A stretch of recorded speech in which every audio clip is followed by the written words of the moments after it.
Hey, what's going on, everyone? It's Mace, coming to you from Western Canada, beautiful British Columbia. Today we're checking out how Norway reinvented prison, which it's always an interesting topic, incarceration and what to do with people who find themselves in trouble, because usually there's a lot of sociological factors that contribute to not just recidivism, but people becoming involved and or committing crimes.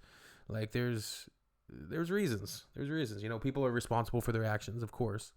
But there's also societal factors that contribute to a lot of things that happen within a society. And figuring out how to have a rehabilitative angle because you can't just put people in prison, throw away the key. There's certain crimes and yes, there has to be more extreme measures taken. But I think believing in the capacity for people to change is important. So let's see how Norway does it, how they reinvented prison. Let's check it out. Certain things spring to mind when you think about prison. Barbed wire, tiny jail cells, bars everywhere. Well, that's when you think of American prisons, right? Or like the worst prisons of the world, like a prison in Siberia, Russia, or like a dictator, a country that has a dictatorship. Not in Norway. This is Halden prison, and it's the second largest maximum security prison in Norway. Max security? And it looks more like a resort than anything else. But at 20%, Norway's recidivism rate is the lowest in Scandinavia and one of the lowest in the world. This is how Norway changed how we think about incarceration. So 1 in 5 may commit a crime. That's pretty good. While Norway's 2-year recidivism rate is the lowest in the world, America's is one of the highest. A 2014 Wait, where's America's? Rate is the lowest in the world. America's is one of the highest. A 2014 study found 67% of American prisoners released in 30 states were rearrested for a crime within 3 years, and 75% were rearrested within 5 years. While it's tough to make direct comparisons, Norway is doing something right. Yeah, investing in, community supports and transition supports for when people get out of prison or have served their sentence is hugely important, because if they just go back to their old ways, to the old modes of being and in the same circles without any supports, like, of course, they're going to end up back in trouble. When it comes to incarceration. And it may come down to a fundamental difference in philosophy of what a prison should be. Norway banned capital punishment in 1905. 80 years later, they did away with life sentences. And in 2007, a shift in thought. A focus on restorative justice, emphasizing rehabilitation and normality over punishment. What that means is when a prisoner is sentenced in Norway, the only thing they lose is their freedom, which is symbolized by these large prison walls. Norway has 2 of what's been called the most humane prisons in the world.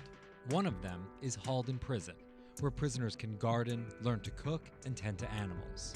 They can also take vocational classes and prepare themselves for the outside world after they're released. Halden holds 251 of its worst criminals, which includes rapists, murderers, and pedophiles. In America, these criminals would be punished severely, kept in a small cell for most of the day with minimal time outdoors.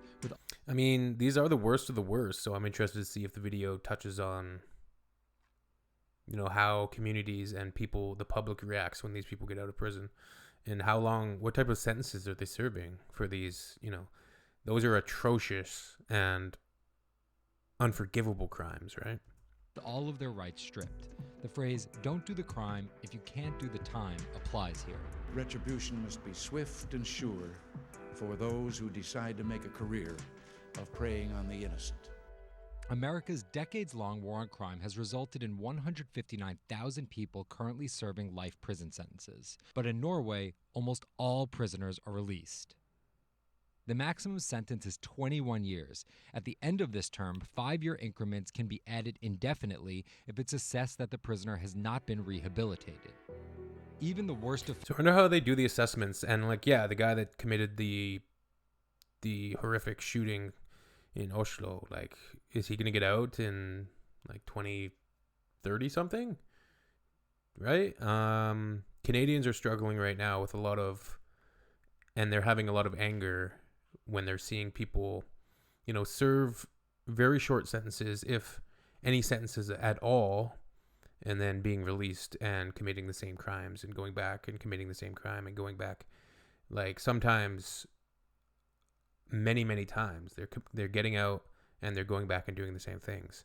I don't know. The justice system, I feel, in British Columbia at least, has a lot of work to do. But it's not just the justice system. It doesn't exist in a vacuum. It exists within the society's framework. And, if they don't have those supports, and it's a before when it happens and an after. Like, there's so many different facets to why people get themselves in trouble. Offenders like Anders Breivik, who Yeah. murdered 77 people in one of the worst massacres in history, is currently serving Like, I don't think he's redeemable, killing 77 people. a 21-year sentence. So he'll be Norway out, also or supports no? prisoners after they're released. They're provided housing, employment, healthcare, and addiction treatment. All of this does not come cheap. Halden Prison spends more than $93,000 per inmate per year, compared with just $31,000 on average per prisoners in the United States. But Norway incarcerates far fewer of their population. As of 2014, just 0.08% of Norway's population was behind bars. That's 75 per 100,000 people. In the US, it's 707 for every 100,000 people, or 0.7%. And if the United States had the same rate of incarceration as Norway... Yeah, damn. The Americans made it a business, involuntary servitude. Is that right? 13th Amendment, like they can work in there. Norway could spend as much as Norway does per inmate and still save more than $45 billion a year. That's the budget for the entire Department of Homeland Security. No matter how many numbers are crunched on comparing recidivism rates or thoughts on punishment versus rehabilitation, it comes down to how society views its prisoners. Yeah. Nelson Mandela said, "It is said that no one truly knows a nation until one has been inside its jails. A nation should not be judged by how it treats its highest citizens, but by its lowest ones." This is a very famous quote. Very If that's the case, Norway should definitely be applauded poignant. for its humanity. Huh. So yeah, that's the first video we've watched on Norwegian justice and the prison system, how it works, how they go about rehabilitating people, how they go about giving prisoners and criminals the tools to at least have a chance to be rehabilitated and reintegrated into a society. There's a lot of baggage that goes along with these types of things, because you have the families of victims, that might not take such a sympathetic look at situations like that, right? So very, very interesting, very cool. I appreciate the video. And we'll see you all in the next one. Hope everyone's doing amazing. I am Mace once again. Cheers. Later.